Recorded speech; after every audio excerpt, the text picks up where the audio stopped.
Starlink satellites हैं वो बुनियादी तौर पे बहुत ही अहम किरदार अदा कर रहे हैं ईरान को कमज़ोर करने के लिए। एलन मस्क ने उनको बहुत ज़्यादा फ़ायदा दिया है। ईरान ने उनको अपनी हिट लिस्ट पर रख लिया है। तमाम यूज़र्स तक इंटरनेट आसानी से प्रोवाइड कर दिया ईरान के अंदर। अगर ईरान अमेरिका मुआहदा ना हुआ तो ईरान खित्ते में मौजूद स्टारलिंक्स के सैटेलाइट्स के कंट्रोल सेंटर्स तबाह करेगा। वो कंट्रोल सेंटर्स जो अमेरिका को ईरान की पल पल की खबर देते थे। ईरान ने अपने अगले अहदाफ सेट कर लिए हैं। ये कंट्रोल सेंटर्स खित्ते में कहाँ कहाँ मौजूद हैं और इन्हें कैसे निशाना बनाया जा सकता है, इस बारे में अज़हर अली ख़ान से बात करते हैं। अज़हर भाई, मुआहदे की कोशिशें तो हो रही हैं, अगर फॉर एग्ज़ाम्पल मुआहदा नहीं होता तो ईरान ने अपने कुछ अहदाफ सेट किए हैं। वो कह रहा है कि अब स्टारलिंक्स के जो सैटेलाइट्स हैं, उनके कंट्रोल सेंटर्स हैं जो खित्ते में, उनको निशाना बनाया जाएगा, क्योंकि वही कंट्रोल सेंटर्स जो हैं वो ईरान की पल पल की जासूसी करते थे और मालूमात अमेरिका तक पहुंचाते थे। जी बिल्कुल, जो ईरान है वो उसका पहले उसकी अमेरिका के साथ जंग हुई, इसराइल के साथ जंग हुई, और अगर अब अगली कोई एपिसोड होती है तो वो एलन मस्क के साथ होगी, उनकी कंपनी के साथ होगी, स्पेस एक्स के साथ होगी, स्टारलिंक के साथ होगी। क्योंकि उनके जो स्टारलिंक सैटेलाइट्स हैं वो बुनियादी तौर पे बहुत ही अहम किरदार अदा कर रहे हैं ईरान को कमज़ोर करने के लिए, और उन्होंने बहुत ही गहरी चोट पहुँचाई है इस पूरे कॉन्फ्लिक्ट के दौरान। और अमेरिका ने बहुत ही खुलकर और बहुत ही महारत से उन सैटेलाइट्स का इस्तेमाल किया है, इंफ्रास्ट्रक्चर का इस्तेमाल किया है स्टारलिंक के, और एलन मस्क ने उनको बहुत ज़्यादा फ़ायदा दिया है। इसीलिए अब ईरान ने उनको अपनी हिट लिस्ट पर रख लिया है, और अब हिट लिस्ट पे जो टॉप का जो नाम है वो स्टारलिंक है, एलन मस्क है। अब किया उन्होंने ये कि उन्होंने स्टारलिंक के ज़रिए तमाम यूज़र्स तक इंटरनेट आसानी से प्रोवाइड कर दिया ईरान के अंदर।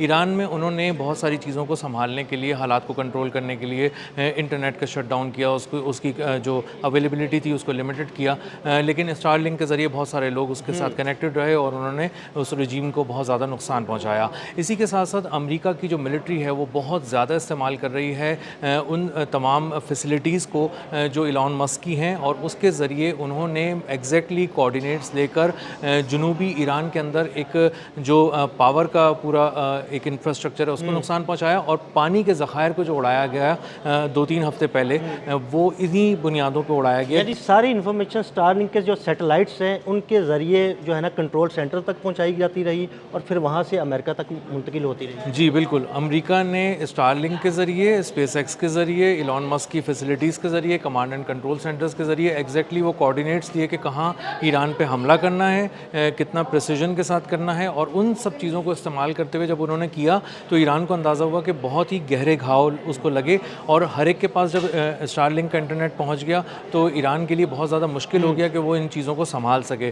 तो रिजीम चेंज का जो मंसूबा था डोनाल्ड ट्रंप का, उसमें एक बहुत बुनियादी किरदार अगर कोई है तो वो एलन मस्क हैं, उनकी स्पेस एक्स और उनकी स्टारलिंक है, फैसिलिटी है, कंपनी है। और इसी के साथ जब उन्होंने यूएस के साथ जो बहुत ज़्यादा जो मिलिट्री के हवाले से उन्होंने डिज़ाइन करके कुछ चीज़ें दी, मालूमात बहुत सारी शेयर की जी, और उनके लिए मिलिट्री इंस्टॉलेशंस थी, कहाँ कहाँ उनके रेडार्स थे, कहाँ कहाँ उनके मिसाइल तनसीबात थी, सारी इन्फॉर्मेशन तो उन तक शेयर की गई। जी, उनके लिए स्पेशल उनको लिए मैकेनिज़्म और उनके लिए सिस्टम्स डिज़ाइन किए गए। एलन मस्क की कंपनी ने ये सारे काम किए, और उसके लिए $2.29 बिलियन का कॉन्ट्रैक्ट भी उनको अवार्ड हुआ। तो इस वक्त जो मिलिट्री के हवाले से कॉन्ट्रैक्ट्स हैं टेक्नोलॉजी से मुताल्लिक़, एलन मस्क की कंपनी उसको बहुत ही आसानी से जीत रही है, उसको बहुत ज़्यादा डॉलर्स की उस पर बरसात हो रही है, और अमेरिका की फ़ौज के पीछे इस वक्त एलन मस्क खड़े हुए हैं, और डोनाल्ड ट्रंप के बहुत सारे जो प्लान्स हैं उनको जो पाया तकमील तक पहुंचाया जा रहा है तो वो एलन मस्क की टेक्नोलॉजी और उनके मिडल ईस्ट में होने वाले इंफ्रास्ट्रक्चर की वजह से हो रहा है। अच्छा अज़हर भाई, मिडल ईस्ट में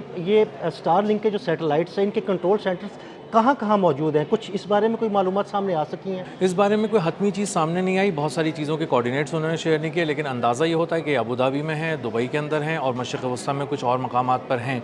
और अगर इस तरह की कोई चीज़ होती है तो एक नई वॉर छिड़ जाएगी, क्योंकि ये आज तक ऐसा नहीं हुआ कि किसी मुल्क ने किसी कंपनी के ख़िलाफ़ कोई वॉर की हो। वॉर दो मुल्कों के दरमियान तो होती थी, लेकिन ये पहली बार ऐसा होगा कि एक कंपनी है जिसका नाम स्पेस एक्स है, स्टारलिंक है, और इसी तरह दूसरी तरफ ईरान है, और इन दो लोगों का की जंग हो और उसमें कंपनी के लेकिन इंफ्रास्ट्रक्चर देखिए को ना, कंपनी तो अमेरिकन ही है ना। जी, कंपनी अमेरिकन है और अमेरिका की फ़ौज को फ़ायदा पहुंचा रही है, पैसे लेके पहुंचा रही है, डेलिबरेटली पहुंचा रही है, जानबूझ के पहुंचा रही है और बहुत ही प्रिसाइज़ किस्म की इन्फॉर्मेशन कोऑर्डिनेट्स शेयर कर रही है और उसके सैटेलाइट्स को यूज़ करके आप ईरान के अंदर तक देख सकते हैं, बहुत से आदाब को देख सकते हैं और अब कोई तकरीबन 6000 किस्म की फैसिलिटीज़ इस्तेमाल कर रहे हैं जो अमेरिका इस्तेमाल कर रहा है, जो जी इलॉन मस्क की कंपनीज़ के ज़रिए। इसका मतलब ये है कि उसकी रेंज बहुत वसी है, बहुत तवील है और बहुत दूर तक वो देख रहे हैं चीज़ों को और बहुत ही गहरा और बहुत ही अहम और जदीद इंफ्रास्ट्रक्चर है जो जिसे इस्तेमाल किया जा रहा है ईरान के ख़िलाफ़। अज़हर भाई, जो स्टारलिंक के सैटेलाइट्स हैं, इनके कंट्रोल सेंटर्स यकीनन मिडल ईस्ट में किसी फौजी अड्डे पर तो नहीं होंगे, वो किसी ऐसी जगह पर होंगे जहाँ पर करीब करीब आबादी होगी, तो क्या उनको आसानी से निशाना बनाया जाना मुमकिन है ईरान के लिए, और ऐसे निशाना बनाया जाना ताकि इर्द गिर्द की आबादी को भी नुकसान ना पहुँचे? अदील भाई, इसमें दो तरह की चीज़ें हैं। कुछ इंफ्रास्ट्रक्चर ऐसा है जो आबादियों के अंदर होगा और कुछ ऐसी जगह है जो थोड़ा सा बाहर करके बनाया गया होगा, क्योंकि उसको आप ये जहन में रखिएगा कि यूएस की मिलिट्री इस्तेमाल कर रही है तो वो अपने पास भी रख सकती है। हो सकता है जी, तो अगर ये हमला करते हैं तो बेसिस तो इनके पास हैं, बेसिस पे तो कहीं भी हमला कर सकते हैं, ईरान ने पहले भी किए हैं। और अगर आबादी है और लगता है कि कोई सिविलियंस की कैजुअल्टीज़ हो सकती हैं तो उस वहाँ पर आप साइबर वॉरफेयर के हवाले से उसको मत भूलिएगा, क्योंकि ईरान इसके हवाले से बहुत तैयार है। हाँ, ईरान ने तो साइबर वॉर में बड़ा एक मुकाम हासिल किया और बहुत सारी चीज़ें जो है ना अमेरिका की हैक भी की हैं उसने। जी, बिल्कुल ऐसा ही है। और कुछ इंफ्रास्ट्रक्चर ऐसा भी है जिसको इलॉन मस्क की कंपनी इस्तेमाल कर रही है, तो कहीं उसको भी निशाना बनाया जा सकता है, जिसकी वजह से उसमें डिस्ट्रप्शंस आएंगी और वो फिर अमरीकी फ़ौज को बहुत ज़्यादा सपोर्ट नहीं कर सकेंगे। तो ये एक तरह का डुअल अटैक हो सकता है, जिसमें आप इलेक्ट्रॉनिक वॉरफेयर के ज़रिए देख सकते हैं, साइबर वॉरफेयर देख सकते हैं और इसी के साथ साथ मिसाइल हमले भी किए जा सकते हैं। कन्वेंशनल वॉर के ज़रिए मिसाइल हमले और ड्रोन अटैक्स किए जा सकते हैं जिन जगहों पे भी करने हों।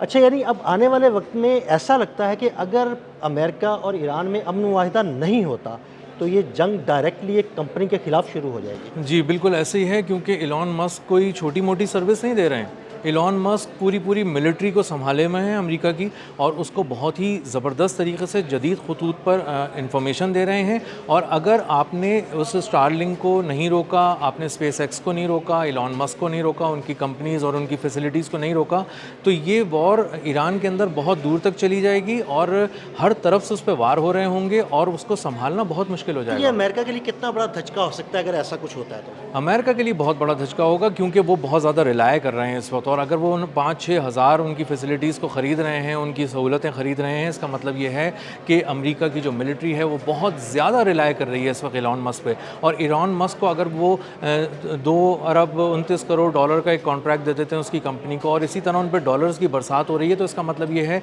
कि एक बहुत अहम स्टेक होल्डर हैं, उनकी टेक्नोलॉजी, उनके इंफ्रास्ट्रक्चर, उनके सैटेलाइट्स का बहुत ज़बरदस्त इस्तेमाल किया जा रहा है। और अगर आप इसको माइनस करके देखते हैं तो अमेरिका की मिलिट्री बहुत पीछे खड़ी होगी। और कोई वजह तो है जो उनके तमाम सैटेलाइट्स होने के बावजूद, तमाम जदीद इंफ्रास्ट्रक्चर होने के बावजूद भी अगर वो इलॉन मस्क पे इतना रिलाय कर रहे हैं, तो उसका मतलब ये है कि टेक्नोलॉजी में वो 1-2 नहीं 10 कदम आगे खड़ा। बहुत शुक्रिया अज़हर भाई। अज़हर भाई ने बड़ी तफसील के साथ इस सारे मामले पर रोशनी डाली। मज़ीद अपडेट्स के लिए हमें फॉलो करते रहें। अदील अहमद और अज़हर अली खान को इजाज़त दीजिएगा। अल्लाह हाफ़िज़।